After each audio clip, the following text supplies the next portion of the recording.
to this episode of the University of Michigan Sound Support's 2019 Parent Webinar Summer Series. My name is Emma Brooks, and I'm the Sound Support Coordinator for the University of Michigan's Cochlear Implant Program. As many of you are aware, Sound Support is an outreach grant funded by the University of Michigan Department of Otolaryngology and Michigan Medicaid. The grant is designed to provide outreach and support to children with hearing loss throughout Michigan. We've put together this series of webinars for parents due to the great responses from past series. We hope you'll find them to be helpful, and we encourage you to share topic ideas for future discussions with us on our evaluation, which will be sent via email. We strongly encourage your feedback and suggestions. If you'd like the handouts version of this webinar, or if you have any questions, please email me at oto-soundsupportci@med.umich.edu. Today's webinar is called Transition Planning for Families of Children with Hearing Loss, Part 1. I would like to take the opportunity to introduce our presenter today, Dr. Anita Vereb. Anita is an audiologist at the University of Michigan Health System Pediatric Audiology Department and Cochlear Implant Team. She provides educational audiology consultant services to Washtenaw Intermediate School District. Dr. Vereb earned a BS degree in Deaf Education from Indiana University of Pennsylvania and an MS degree in audiology from Clarion University of Pennsylvania. She completed her PhD in Educational Studies with a focus in literacy, language, and culture from the University of Michigan. Her research interests include language and literacy development in children who are deaf and hard of hearing. I will go ahead and hand it over to Dr. Vereb, and we will get things started. Thanks, Emma. So today I'd like to talk to you a little bit about transitioning planning for your child. And we're going to focus on the elementary, early childhood, and elementary onto middle school. So let's go ahead and start. So the definition of transition, as they say, change is the only constant in the world. And as you navigate the educational system for your child with a hearing loss, there'll be transitions along the way from early intervention services to preschool, from preschool into elementary school to middle school, then high school, and on to post-secondary training and education. These transitions definitely can be stressful and uncertain for both you and your child with a hearing loss. So hopefully, after viewing this webinar, you'll feel empowered and more knowledgeable around educational transition planning versus feeling overwhelmed and unsure of what to expect. One point to make sure is that we want to make sure that we're meeting the needs of the whole child. And really, even with transitions or just through the whole navigating this whole educational processes, it's really working together as a team. And we need to share information back and forth to really ensure that your child with a hearing loss can meet their maximum potential and that the transition throughout schooling runs as smoothly as possible. One of the key steps that I talk to families that I work with is having a release of information signed to be able to share information between the educational and medical provider or other local community agencies. So having that release for the educational team to be able to send information to your ear, nose, and throat physician or from the audiologist, and back and forth is really important. Or if you have a school speech pathologist and then also a private outside speech pathologist, having them share information back and forth just ensures that we're working together as a team to maximize the outcomes of your child with a hearing loss. So today's outline, we're going to review basically just some of the guiding legislation around education of children who are deaf, hard of hearing. And then also just discuss transition planning and some considerations that you as a family with a child with a hearing loss may want to think about as you go through this process from early intervention through middle school. And then we're going to review some additional resources and websites that you might find beneficial. So let's go take a quick overview of the guiding legislation. I know oftentimes there's all this alphabet soup of IEP, IFSP, 504 plan, IDEA. What does this all mean? Well, the first thing is in the state, in Michigan, we have guiding legislation where the state is first, and it's the Michigan Administrative Rules for Special Education, sometimes referred to as MARS. And in Michigan, special education services are provided to children who are eligible from birth to age 26. Most states it only goes to age 21, but in Michigan it goes to 26. The federal laws that we have for children who are eligible, such as your child with a hearing loss, is the Individuals with Disabilities Education Act, often referred to as IDEA. And this has two parts to it. Part C is what we call early intervention, and that's to support children who are birthed up to the age 3. And then you have Part B, which is special education, which is more for school age, which is from age 3 up to 21 years of age. For students who may not be eligible for special education services but still need accommodations in the classroom for their hearing loss, this is the federal law, Section 504 of the Rehabilitation Act of 1973 comes into play, because here this is where we want to make sure that your child has equal access or equitable access to instruction similar to their typical hearing peers. And those supports are required through, again, the federal Section 504 Rehabilitation Act. So those are the main guiding legislations to provide supports. And so under these, each of these have an educational plan. So under IDEA Part C, this is called an Individualized Family Service Plan, or an IFSP. Under IDEA Part B, which again is that special ed, which is that 3 to 21, which actually in Michigan goes to 26, would be an IEP, or an Individualized Education Program. And then the Rehabilitation Act of 1973, when we make those accommodation plans, that is referred to as a 504 plan. And then if you have a child that attends a private school, sometimes these are referred to as non-public school service plans, or a NPSP. So this next slide goes through a little bit about the differences between the IFSP, IEP, and the 504 plan. So you'll see here the governing law. Again, you have IDEA for IFSP and IEP, and then it's the Rehabilitation Act for the 504 plan. For the IFSP, the Individualized Family Service Plan, is birth through age 3, and again, the child needs to meet a certain eligibility criteria. An IEP, again, that 3 to 21, except 26 in Michigan, and then 504 plan is school-aged. But the main thing is looking at the purposes for this. So with the IFSP, this is geared towards, when it's written, towards the child and the family needs, because it's a family service plan. So here, this is really important for you to be involved. And it's really what are also the needs, and the services then are provided in the natural environment. Oftentimes these are provided, early intervention services are provided in the home, or it can be if you have a daycare setting sometimes there, but again, it's in the child's natural environment. Where IEP and 504 plan, these services are all provided in the school setting. One of the differences between the IEP and the 504 is with the IEP, the child needs to have specialized instruction, more so than what their typical peers would have. Where a 504 plan is typically for children who are academically on target. They don't need any different accommodations, or I shouldn't say accommodations, more specialized instruction. Like they don't need modifications to their academic subjects. It's more around accommodations and modifications to the learning environment to meet their needs, such as using hearing assistive technology like an FM, utilizing strategic seating. But in a 504 plan, it's not where there's any specialized instruction.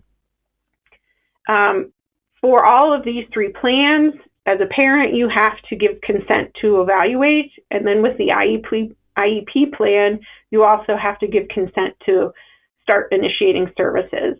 So that would be initiating whether you're getting support from a resource teacher or a teacher consultant of the deaf and hard of hearing. That would need your consent. And for the plans, the IFSP is reviewed every 6 months, where the IEP and 504 are reviewed annually, at least annually. And then under initiatives, both the IFSP and IEP are under special education, where the 504 plan is general education and usually is supported through the principal or the school counselor. So let's go on to transition planning. You are your child's best advocate. You know your child's and family's needs better than anyone else. IDEA, part of their one purpose or one of their main purposes is that you as a parent, to ensure that the rights of children with disabilities and parents of such children are protected. So here, part of the process when you're making these transition plans or the IEP or IFSP, you should be getting a copy of the child and family parental rights or procedural safeguards. These are important as they relate, again, to the IDEA Part C and Part B, and gives you just some information if there are some disagreements or you wonder what some of the deadlines and the rules are. That's all listed, which should be given to you at each of your meetings with your educational team.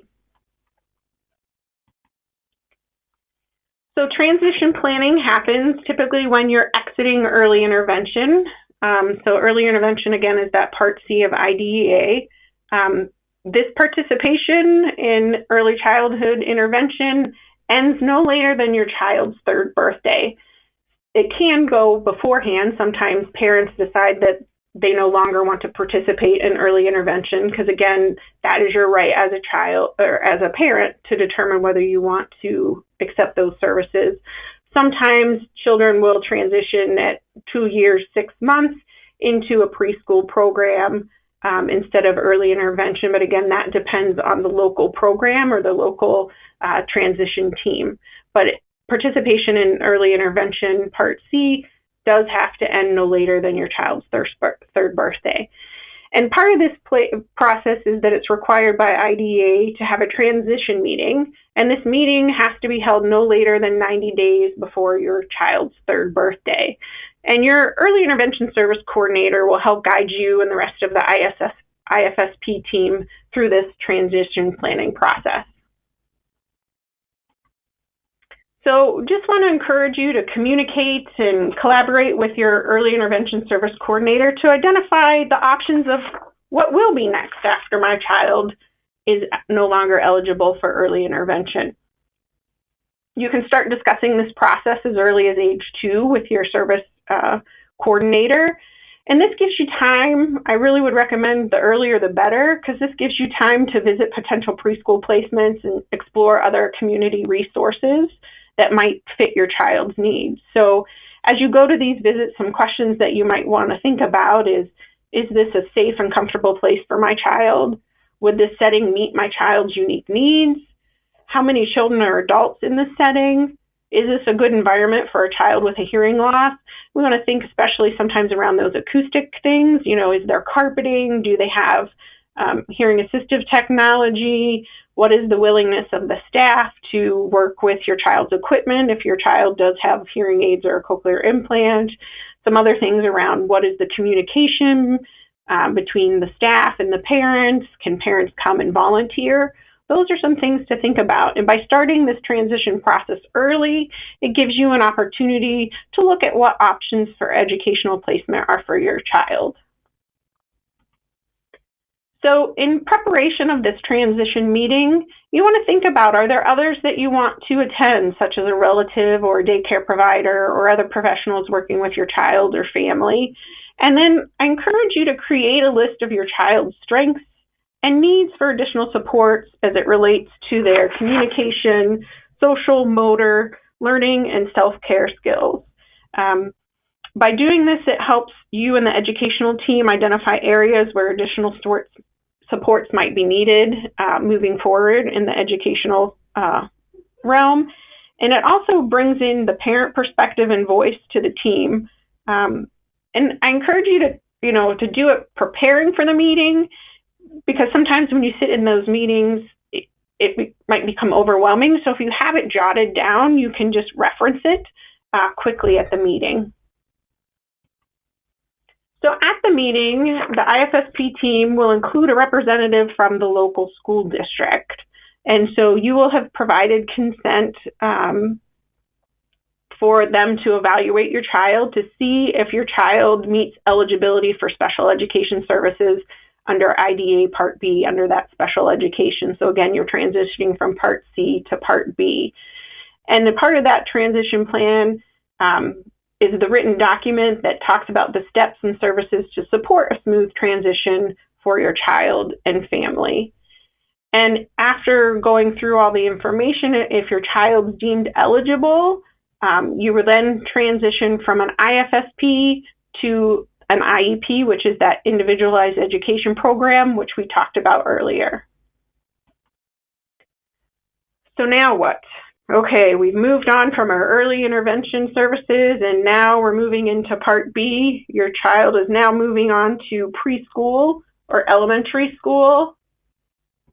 So successful transition really happens when families, schools, and local community providers such as your ENT, audiologist, speech language pathologist all partner together in supporting your child with a hearing loss.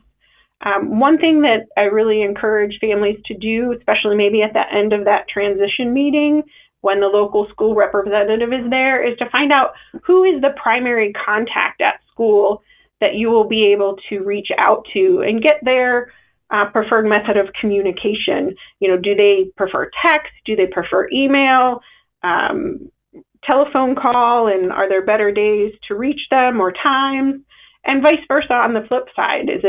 Who is it at home that's the best to reach out to if there's a question or concern at school? And what is your preferred method of communication? Do you prefer getting text, or do you prefer email, or is there a special email that you like? Because again, it's really about building trust and a good working relationship between your child's care team. And communication is one way to really start to build that relationship. So if you can share that information and know who your primary go-to is, that's really helpful in this transition. So typically, I talk to parents about setting up a meet and greet with the educational team at the beginning of the school year. Sometimes this happens before the child actually enters school. It just depends on, because it is a crazy time of year for teachers as they're getting their classrooms ready and preparing their lesson plans for the first week. But it's important to kind of do a meet and greet and discuss your child's strengths and hobbies, because really you want to talk about the child first, and then review the hearing loss and educational implications of that hearing loss. And I really encourage you to partner with your teacher consultant, the deaf and hard of hearing, and or educational audiologist or speech language pathologist to help in setting these up, as well as implementing these meet and greets. So some things that we talk about when we have these meet and greets is things like, if my child has a hearing device, either a cochlear implant or a hearing aid, where are spare batteries kept? Are they at school and in the teacher's desk, or is my child going to keep them in their backpack? Because again, you just want to be proactive that if the batteries go dead, what are we going to do at school? Also, what are the steps to take if the hearing devices stop working? Is the first step to call the teacher consultant, the deaf or hard of hearing? Is somebody going to train the staff in the classroom to do some basic troubleshooting? Is it that the parent is going to be part of that process? So I think it's, again, figuring out some of those logistics and identifying roles and responsibilities of different people that are on your child's educational team. Another thing to think about with children with hearing loss, more so nowadays, is that technology is a big piece, and a lot of students are using iPads or Chromebooks, or they're moving from paper pencil to computerized testing. So one thing that I like to determine is, are we going to use headphones? And typically we use the circumaural headphones for students who have cochlear implants or hearing aids, so that they fit over those microphones so you're not getting feedback. For other students that maybe have a unilateral hearing loss and not using any devices, we may use the computer but use it in speaker mode. Or the other option is some of our kids are using personal FM or personal hearing assistive technology, and we're going to use a direct audio input cord and patch the hearing assistive device into the computer, where the sound's going directly from the computer to the FM, and then streaming from the FM right to the child's cochlear implant or hearing aid through the FM receivers. Another option we talk about is it better to have a live reader? For example, if it's something that's recorded, you don't have access to lip reading cues. So for some computerized testing, we've recommended for children with hearing loss that the information be read by a live reader so that they can hear it, but also use the supports of lip reading cues, visual cues. Another thing I encourage parents with transitioning is look for opportunities to volunteer in the classroom. This is a way to kind of get your eyes and ears in the classroom to kind of see how your child is doing academically, socially, also to look at how they're accessing the information. Are those accommodations and supports that are in the IEP or 504 plan being utilized by the classroom teacher? So being a volunteer is a great way to kind of check in, as well as give back to the classroom and build that relationship with your educational team. One thing to remember, that training is ongoing.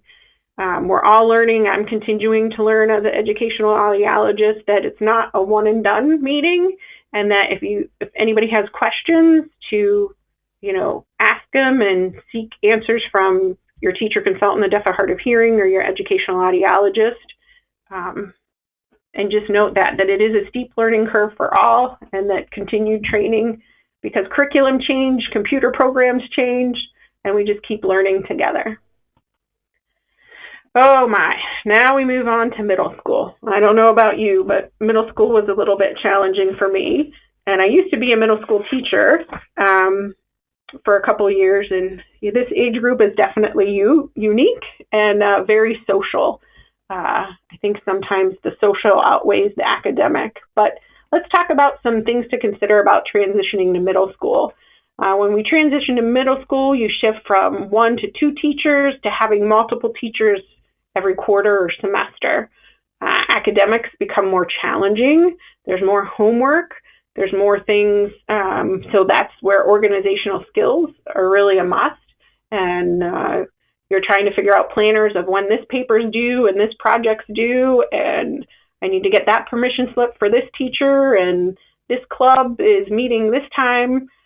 And then social identity and becoming more self-aware at this age group. Children are this is where a lot of times I will find students will ask me, why do I have a hearing loss? Why do I have to wear hearing aids? And this is where they just want to fit in, and they're just becoming aware of their identity and that they're different. So this is where I work with kids, but this is something that you can do as well, is to empower your child to create a flyer or a PowerPoint for their teacher, because it's harder at this age because there are so many teachers, and then again, teachers change, to get everybody together to do an in-service or training. So a lot of times what we'll do is create a flyer, and here's a link to Phonak, who has a PowerPoint that you can tweak and put information in that's related to your child. It's for kids with hearing aids and kids with cochlear implants, and they have 2 different PowerPoints for different ages. So there's one for younger students and one for older students, and it provides just some basic information around hearing loss. And then it also provides tips for teachers on things to consider when working with a child with a hearing loss in their classroom. And another thing with having that child make that, you're also working on their self-advocacy skills, because it's kind of relinquishing the control from the parent who was giving that information to now transitioning to empowering your child to be more of an advocate, because they're going to continue to advocate after they leave high school, whether they go to college or during the workforce, to learn to make accommodations related to their hearing loss. So some other things to consider and discuss with the educational team and your child is strategic seating versus preferential seating. And this is more of an issue in middle school when there's more class discussion. It's harder if somebody's sitting in the front of the room to catch what the people are saying in the back of the room. I will talk to the teachers to have them repeat what students are saying. But sometimes this is where working with the student to think about strategic seating. What's the best place for me to sit in the classroom where I'm going to be able to get all the visual cues and have the best access to both the teachers and the students? And then it's working with the teachers to let them know that your child's seating may change depending on what's going on, and then working with that child to help them figure out what's going to work best for them. Also, small group work becomes more of an issue. But again, as you have 6 small groups working together in a classroom, you can imagine that the noise level gets pretty loud in there, and it's hard for our students with hearing loss to hear in that type of environment. So this is where we discuss with teachers and the student around what might be some things for small group. Can you go out in the hallway? Is there another room across the hall that they can go into? So it's thinking about how do we change that listening environment, again, for optimal learning. And then again, same thing in middle school is where are the spare batteries kept and where is the hearing assisted technology and FM kept or charged. This becomes sometimes when you have to think outside of the box because children in middle school, I might have my first period class at this part of the school, and then my end of the day class is all the way at the under end of the building, and I don't have enough time to get from one end of the building to the other before I miss my bus. So we've been creative in some of the situations and solutions we've come up with. Is we've moved the FM system to the front office because that's where the child comes in every morning and leaves to get the bus. We've also worked where you give 5 to 10 minutes at the end of the day where the student can leave a little bit early to go back to that original class where the equipment is kept and charged.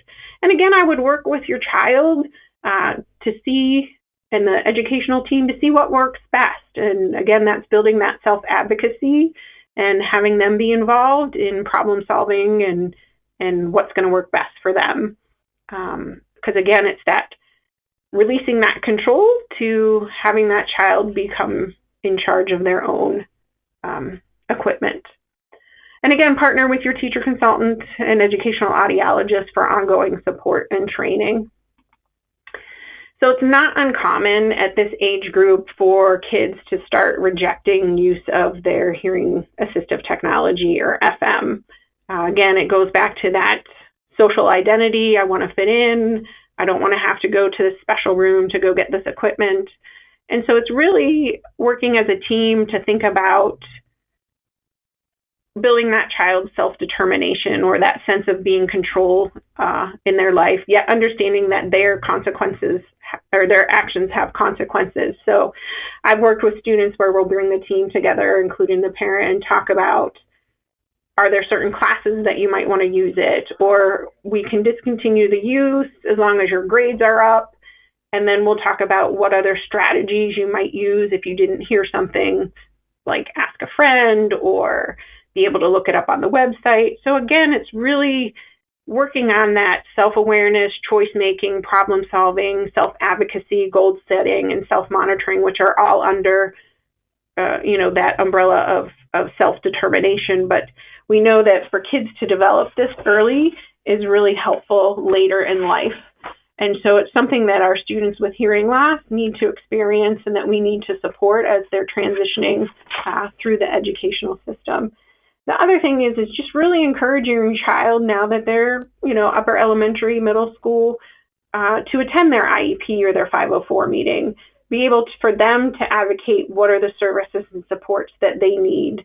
I think it goes better or it's received better sometimes by teachers when they actually hear it from the student because they can just explain it in a way that sometimes as adults we can't, that it just makes it more real when it's in their own voice. And as they become through IDEA at the age of 14, they do start transition planning for the IEP process, which will be part 2 of this series. So you'll learn a little bit more about that in the next series. So to conclude, I think it really is the fact that educational transitions can be stressful and uncertain for both you and your child with a hearing loss. However, alone we can do so little, but together we can do so much, which is a quote that I like from Helen Keller. That, again, it's working together to reach out to your early service provider or teacher consultant or educational audiologist or principal, special ed director, reaching out to your physician or your private practice audiologist, just to make sure that we're all working together. It's really about the team, the team, the team. And now the following slides are going to go over just to provide you with some other information or resources that you might find useful as you go through this navigation of the educational setting. So Michigan Alliance for Families is a website that a lot of my families have used, and it provides information and support around the birth to 26 years for children who may be eligible to receive special education. Michigan Department of Education has the Low Incident Outreach Program. This is for children who are blind or visually impaired and or deaf or hard of hearing. This is educational materials and supports and services that are available to families as well as educational professionals. They have equipment and things in a library, a loaning library. So you may want to check out that website for what resources they have available. Another good website that I share with families and professionals is Success for Kids with Hearing Loss. This is really resources for improving the outcomes of children with hearing loss, a lot of things around navigating the educational system. Another thing on this website is a self-advocacy checklist that I really like because it's based on ages. So it's thinking about what should my child be able to do related to the hearing devices, whether it's a cochlear implant or a BAHA, or just in general around their hearing loss, taking care of their equipment, strategies that they're implementing or using in the classroom setting. So that may be something that you want to explore. Because again, it's how do we, as parents and educational providers supporting children with hearing loss, early on we're providing a lot of support, but how are we scaffolding that learning and transitioning into empowering and enabling them to then be their own self-advocate. So it gives you some pointers about what things kids can do at certain ages. So you might want to take a look at that to make sure that you're encouraging and empowering your child around their hearing loss. Also, I find parent-to-parent support is really helpful. It's more powerful to talk to other parents who've already been through these transitions or have learned some tips and tricks for navigating the education system or moving from preschool to elementary or elementary to middle school. So in Michigan, we have Hands and Voices as well as National Michigan and National AG Bell. So I know that there are different parent meet and greets and kids meet and greet through the different local chapters that you might find beneficial. And also through U of M, through our sound support. If you have any questions or concerns, you can always reach out to our team. We do go out and do some school visits. So if there are some things in transition that you're not quite sure with the IFSP or IEP or 504 plan, feel free to reach out to our team for support. And with that, I'm going to turn it over to Emma, and she can talk to you a little bit more. Thank you for your time. Like Anita said, if you have any questions or if you would like the presentation in a handout form, you can email me at the email that you see on your screen. Our last webinar in this series will continue this transitions theme, so stay tuned. We would like to thank Anita for taking the time to present today and for those of you who watched. Be on the lookout for our course evaluation, which will be sent via email to those who watch this webinar by September 2019. We look forward to continuing this series. And with that, we will conclude today's webinar. Thank you again for watching. Have a great day, everyone, and we hope to see you at our next webinar.